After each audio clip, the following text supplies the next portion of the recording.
हेलो दोस्तों, जय श्री राम।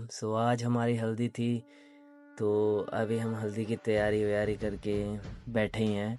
तो आज हमें हल्दी लगेगी, मम्मी पापा भैया भाभी एंड हमारा क्यूट सा छोटू हमें हल्दी लगाएगा और अपनी होने वाली चाची को भी। तो अभी हल्दी लगा के हमारी कल फिर मंदिर में शादी है, देन फिर परसों कोर्ट मैरिज है। तो इसलिए आज हम हल्दी निपटा के फिर कल की तैयारी करेंगे। Gandang buhay mga beshi ko.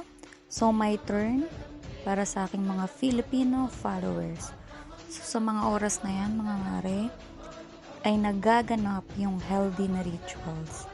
Yung healthy rituals na yan ay isa sa mga Indian culture before marriage.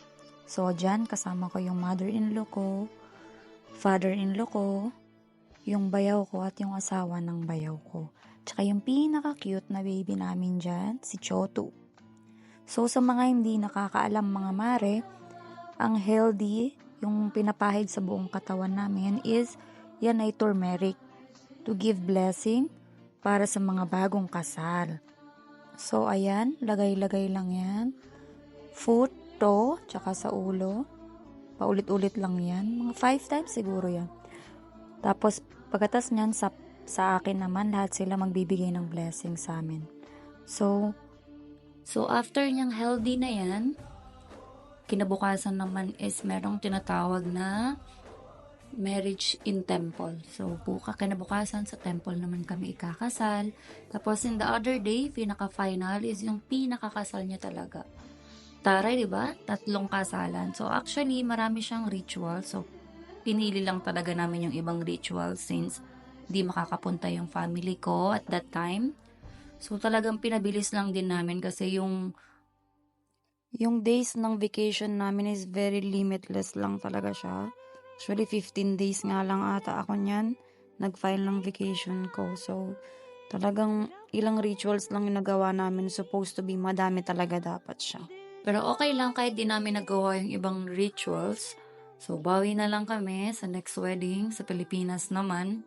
So, sana lahat ng rituals is magawa na namin sa Pilipinas. O, diba? Mapapasana all ka na lang. Karaming wedding. Sana all wedding. So, back to the video tayo, mga beshi ko. So, yan yung mother-in-law kong napakabait. Sobrang bait niyang binan kong babae na yan. Wala akong masabi dyan. Sobrang maalaga siya, maasikaso. As in, the best mother-in-law. So, ganun din naman yung father-in-law ko. Alas pare sila ng ugali. Sobrang tingin talaga nila sa akin is anak. Wala akong masabi sa kanila. So ayan, yung bayaw ko na yan. Tsaka yan yung asawa niya. Yung dalawang mag-asawa na yan, sobrang bait din talaga. Sobrang kung tingnan din nila ako is kapatid. Nakakabatang kapatid. Ano ba? Nakababatang kapatid. So at least, diba, hindi man ako pinagpala sa ibang bagay. At least, nagpala naman ako sa kanila. Super blessed to have them all.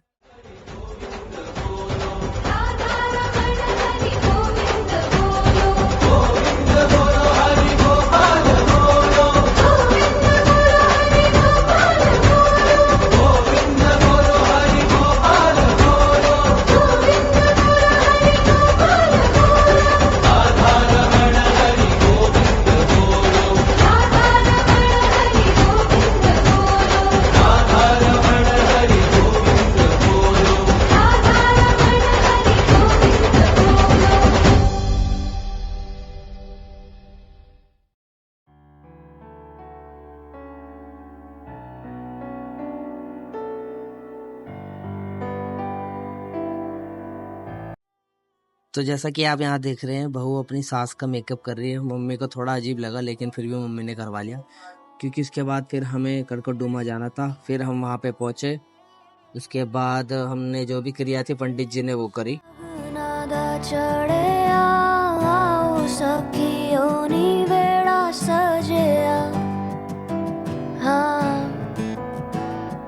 मेरा सजना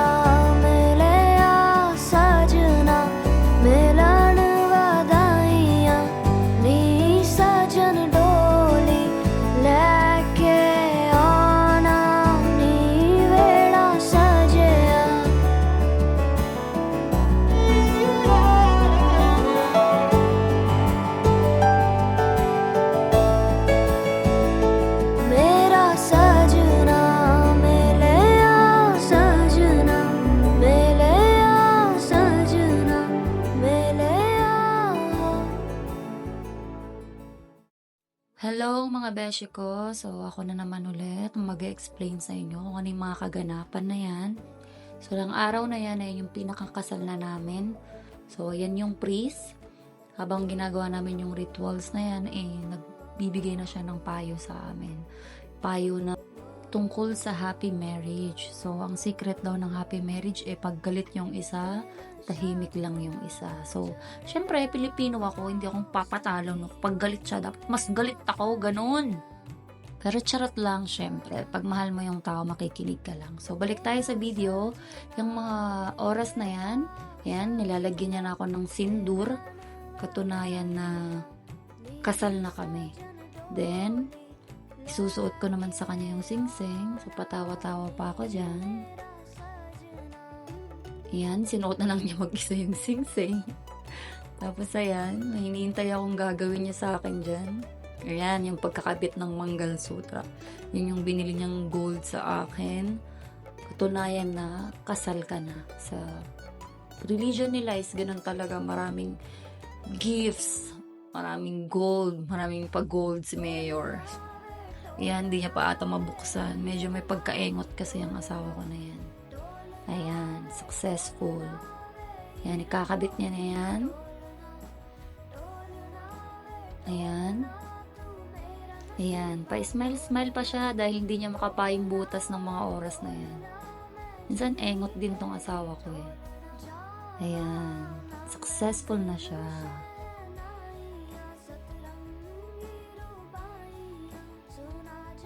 So, ayan, picture taking naman daw, sabi ng priest.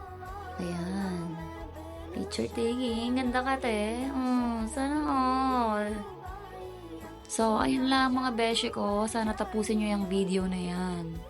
Dahil mag-enjoy kayo dyan, makikita nyo rin kung ano yung mga kaganapan. Ayan, nilalagyan ako ng binan ko dyan na sing-sing sa paa. Dalawang sing-sing sa paa yan. Ayan, nilalagyan nyo na yung paa kong luya ng sing-sing. Ayan, sobrang mait ng binan ko, diba? Ayan, masakit. Naipit yung laman ko. Ayan. So, hanggang dito na lang yung mari nyong pagod. Kailangan ko na kasing matulog. At itong isa rin ay panayan tanong kung ano ng mga sinasabi ko dahil ang dami ko na daw chinichika sa inyo. So, yun lang. Paalam. अँखियों में पानी दे गई दुआ में मीठी गुड़धानी ले गई हाय बन्नो रे बन्नो मेरी चली ससुराल को अँखियों में पानी दे गई दुआ में मीठी गुड़धानी ले गई रे कबीरा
यहाँ पे पंडित जी हमें बहुत ही एक अच्छी बात बता रहे हैं कि एक सुखी जीवन व्यतीत करने का साथ में, कि अगर एक गुस्सा है तो दूसरा शांत हो जाए, और दूसरा गुस्सा है तो पहला शांत हो जाए, और एक दूसरे की रिस्पेक्ट करें, आदर करें, माता पिता का आदर करें, और एक दूसरे का डिसीज़न सोच समझ के उसको पूरा करें। तो यही एक सक्सेसफुल ज़िंदगी का एक रामबाण है।